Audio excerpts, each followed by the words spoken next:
pada tahun berapa ya, 2000, sekitar 2003 ya, kami yang dari semua yang berminat terhadap tradisional, karena ada memang di antara teman-teman itu yang ada yang ambil apa herbal dan sebagainya, begitu dikumpulkan sama Pak Rektor.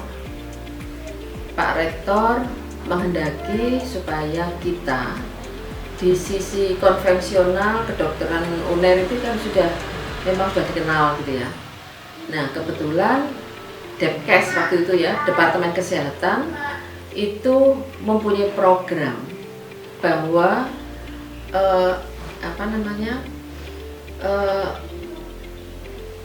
ada di salah satu programnya itu bahwa pengobatan tradisional empiris, maksudnya ya, yang sekarang itu kan masih ini ya, itu harus dibina. Artinya dikembangkan gitu ya, tetapi harus diawasi, terus dibina dan diawasi gitu.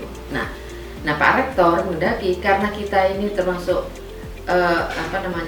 perguruan tinggi di wilayah Indonesia Timur, maka kita wajib untuk merespon dari programnya Depkes, yaitu bagaimana kita bisa membina dan mengawasi pengobat tradisional kalau kita tidak tahu ilmunya, begitu. Bagaimana kita bisa mengawasi, bagaimana kita bisa melarang, ya, membina, apalagi kalau kita tidak punya ilmunya, gitu.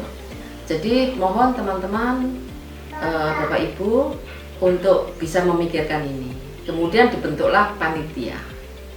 Jadi gini, karena Batra kita bergerak di bidang kesehatan, maka harus mendapatkan izin prodinya itu dari dua, satu dari Dikti, yang satu dari Depkes waktu itu. Nah, Depkesnya itu harus melalui PPSDM. Tahun 2004 kita melakukan TOT, Training of the Trainer, ya. Jadi yang tadi saya hanya bersembilan kalau nggak salah, yang pertama dengan rapat Pak Rektor tadi, itu kemudian mengumpulkan teman-teman yang lain, mengajak teman-teman yang lain yang memang berminat terhadap pengobatan tradisional, kita adakan TOT. Saya memang yang mengusulkan Pak Rektor. Jadi memang saya mengusulkan Pak Rektor karena kita harus satu persepsi kan, harus satu misi bahwa kita memang pengobatan tradisional apa yang akan kita jalan. Sebelum itu saya ke Cina, ke Beijing ya, itu untuk studi banding. Jadi saya ke sana untuk mencari informasi dan sambil melihat rumah sakit di Cina yang memang dia mengadakan pengobatan tradisional. Maka kita membuat kerjasama dengan China Academic Chinese Medicine. Akhirnya kita mendapatkan sertifikat internasional yang kita sudah merupakan satu persepsi bahwa kita akan mendirikan pengobatan tradisional yang namanya ini kita sebut dengan pengobat ya, karena kita yang lulusannya itu disebut dengan pengobat tradisional,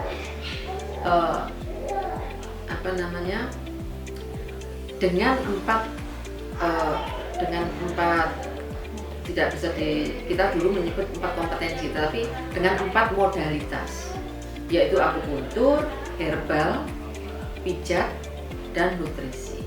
Jadi artinya apa? Apa yang kita suarakan tentang pengobatan tradisional itu sangat didengar oleh yang Kestrap, oleh Kemenkes, gitu ya. Kita sangat dipercaya apapun. Jadi perlu diketahui bahwa Batra ini sudah mempunyai asosiasi yang namanya PPTI. Jadi saudara nanti semua begitu lulus menjadi anggota dari organisasi profesi yang namanya PPTI, Perkumpulan Pengobat Tradisional Indonesia.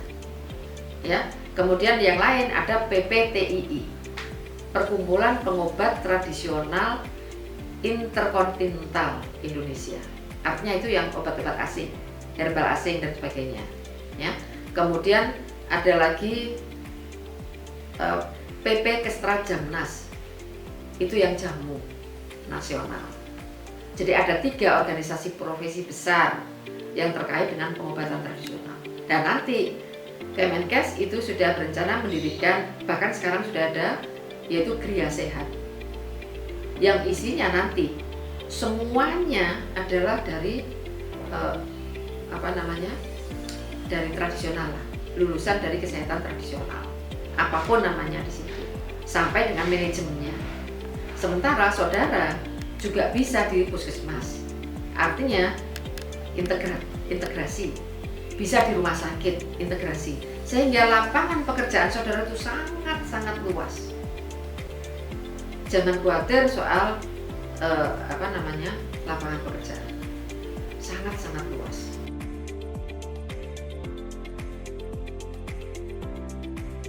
Assalamualaikum warahmatullahi wabarakatuh. Selamat pagi semuanya. Perkenalkan, nama saya Mirna Adianti. Kebetulan pada kesempatan ini saya diberi kepercayaan untuk menjadi koordinator program studi program D3 Pengobat Tradisional Fakultas Vokasi Universitas Erlangga. Program Diploma 3 Pengobat Tradisional untuk masa studinya Diploma 3 selama 3 tahun. Jadi nanti selama 3 tahun mahasiswa akan memperoleh ilmu tentang pengobatan tradisional, mulai dari keterampilannya nanti ada akupuntur, akupressure, dan pijat. Kemudian ramuan atau herbal. Di ramuan atau herbal ini kita akan mengajarkan bagaimana cara membuat ramuan yang baik dan benar, bagaimana cara mempersiapkan bahan-bahan dan ramuan untuk ramuan yang benar. Kemudian nutrisi juga sebagai penunjang kita.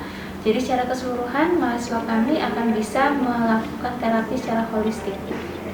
Mahasiswa pengobat tradisional D3 lulusannya kami harapkan akan bisa melakukan terapi secara holistik, dapat bekerja secara mandiri sebagai penyehat atau bekerja di Gria Sehat, di klinik tradisional, di puskesmas juga bisa di bagian layanan pengobatan tradisional.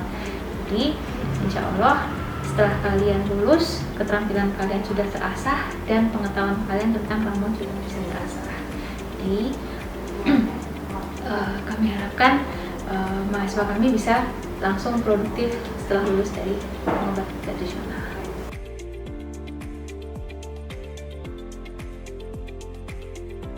Salam Batra. Perkenalkan, saya Maya Septriana. Saya saat ini sebagai koordinator program studi pengobat tradisional Diploma 4.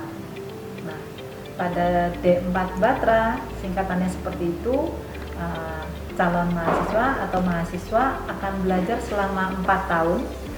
Kemudian setelah lulus dari D4 Batra, bisa bekerja pada berbagai tempat, institusi, layanan kesehatan tradisional maupun tempat integratif yang berkolaborasi dengan dokter maupun komplementer.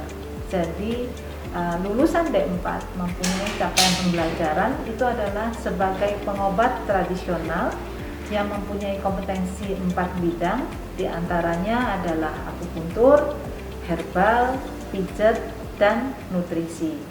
Nah, mungkin ada yang tahu di UNER, Universitas Erlangga, ada fakultas vokasi, di mana di dalam fakultas vokasi ada 2 program studi pengobat tradisional. Yang satu D3 dan yang satu adalah D4. Apa sih perbedaannya antara D3 dan D4?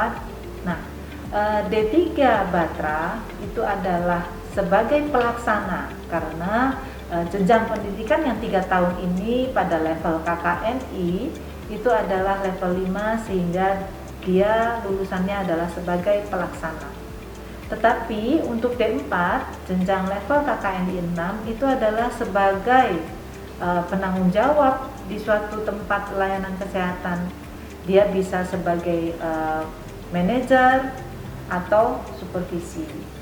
Nah, ada nggak sih perbedaan pelajaran dari D3 dan D4? Tentunya ada, karena D4 itu kan 4 tahun ya.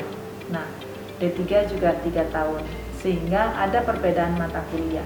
Nah, baik dalam hal kompetensi maupun kedalaman kompetensinya itu berbeda antara D3 dan D4.